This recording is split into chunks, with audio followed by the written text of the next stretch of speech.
You've probably been hearing about it everywhere. Is TikTok going to get banned? Is it not? You can probably tell from the title of this episode what we're about to talk about. There is so much information out there, it can be kind of hard to navigate. So I'm going to break it down for you today. We're going to talk about the history of what's going on here, what it means for you, and most importantly, what you can do in the future, no matter what happens.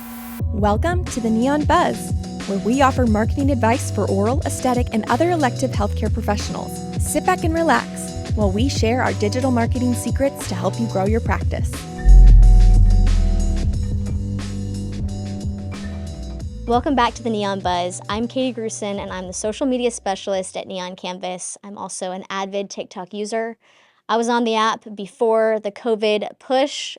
I was also on the app when it was Musical.ly back in the day, so I feel highly qualified to talk about this topic. Transparently, we're filming this today on January 9th. Tomorrow, January 10th, is a really big day for TikTok. I'll get into that in a second, but I feel like this is a really relevant conversation to have, and I'm really sad to be having it because I love TikTok, but I'm going to make this a lot easier to digest for you. So essentially, US officials are saying, hey, ByteDance, the parent company of TikTok, we think that you have ties to the Chinese government. ByteDance has come back and they have said, absolutely not, that's not true. And actually, your threat to ban TikTok is an infringement on our First Amendment, on Americans' First Amendment rights. So there's been a lot of discord back and forth both ways. Nothing was really official until 9 months ago. President Biden signed into law essentially a deadline. He gave ByteDance 9 months, and he said, hey, if you can find a US buyer, then TikTok won't get banned. And if you can't, then on January 19th, 2025, you can say goodbye to TikTok. TikTok did not take the let's find a buyer approach. They immediately took the we're going to take legal action approach. And they started fighting it. Nothing really came of it over the past 9 months. And so I had kind of come to terms with the fact that at the end of 2024, we were going to lose TikTok. That is until the Supreme Court decided to hear the case against TikTok on January 10th, so tomorrow. By the time you're listening to this, arguments have already begun. It's unlikely they've come to a decision, but it could have happened. We'll see. If they do come to a decision before the 19th and they say, hey, TikTok can stay, then the ban on the 19th won't happen. If they decide it needs to go away on the 19th, it will be banned. If they do not come to a decision by the 19th, because the deadline was signed back in April, the ban will hit on the 19th. And the decision that the Supreme Court makes after the fact will then determine if we get TikTok back or not. We also have to talk about this case, what I mean when I say TikTok is being banned. If you are one of the 170 million users in the US who have TikTok, the app is not going to be deleted from your phone. You will still have access to it. Hey, it's Katie from the future here. As I mentioned at the beginning of this episode, this is an ever-evolving situation, and I already have an update for you. I just talked about how TikTok will probably still be around after the 19th, at least for a little bit, but as of today, January 15th, TikTok has announced that they're shutting down their servers on the 19th, so you won't actually have access anymore. Back to the episode. Here's some things you can do to stay ahead of the game if you have an audience on TikTok. The first thing you should know is that there will be a natural migration of people moving from TikTok to other short-form video platforms. So number one, know where to be. The audience on TikTok is most likely going to go to YouTube Shorts and Instagram Reels.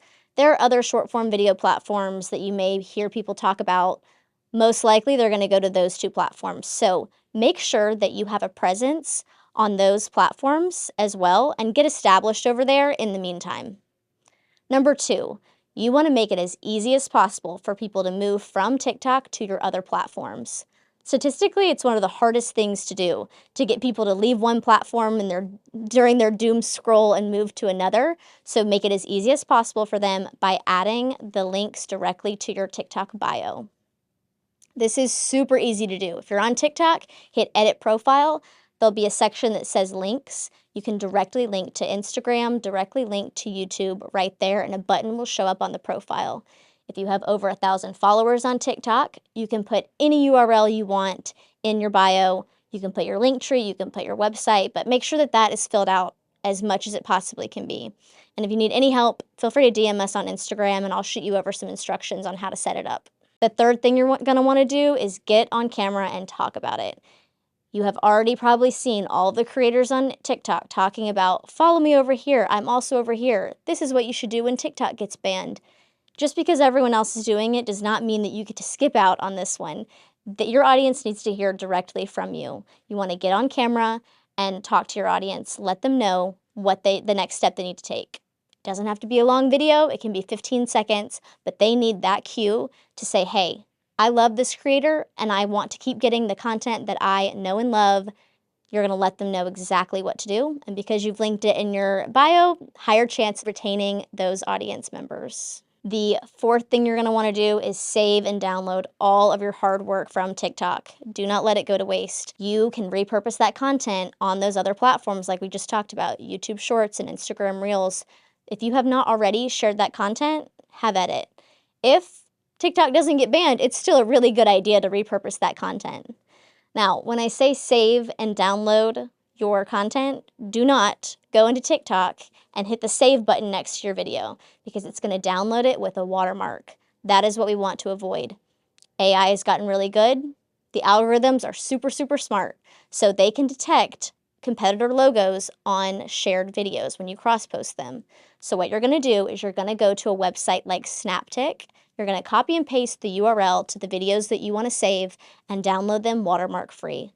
Then you can post them whenever, however you want. It's a really great way to kickstart. If you haven't been on YouTube before, start sharing your old content from TikTok over on YouTube.